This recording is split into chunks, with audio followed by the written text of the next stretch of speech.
Fitch's outlook for the U.S. auto sector in 2014 is stable, although we could take some positive actions on certain issuers over the course of the year. The stable outlook assumes that we see modest economic growth globally, and here in the U.S. that we would see economic growth probably in about the 2.6% range. In general, we're expecting to see sales in the U.S. of about 16 million next year, which would be roughly a 3% increase over 2013. We should also see sales in Western Europe start to rise after several years of declines, but only probably in about the 3 to 4% range. Outside of the U.S. and Western Europe, we expect that sales in China will be solid, but in certain other emerging markets like Latin America and India, the sales outlook is a little more uncertain, given some of the political and economic issues that we're seeing in those regions. But in general, growth in the U.S. and in Western Europe should be a benefit to the U.S. auto manufacturers and suppliers who still remain heavily leveraged to those markets. Fitch currently rates GM's IDR at BB+ with a positive outlook, so GM is a candidate for a potential upgrade in 2014.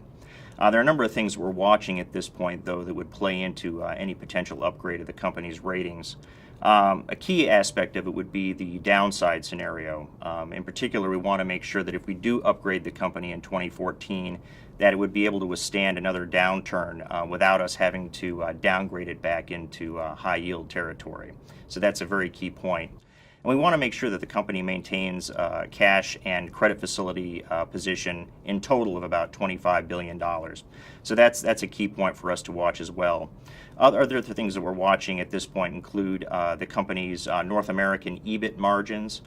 We'd like to see the company show some performance on a sustained basis of EBIT margins around 10%. We'd also like to see the company show further progress on its restructuring in Europe. The company has laid out a mid-decade target of breaking even in Europe, and we want to make sure the company is still on track to do that. We'd also like to see some further improvement in the company's pension-funded status as well, and so that's something else that we're watching at this point.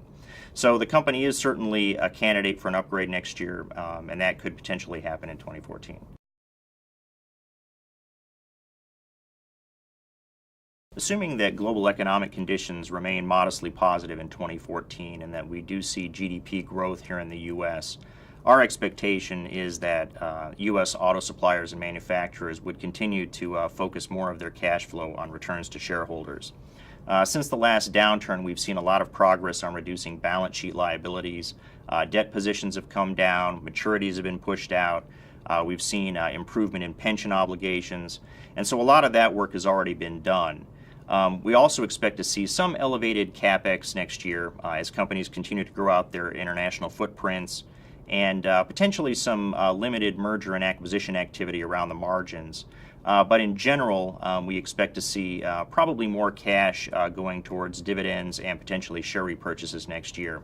Although I would highlight that a lot of that activity would be most likely funded with cash flows as opposed to incremental debt.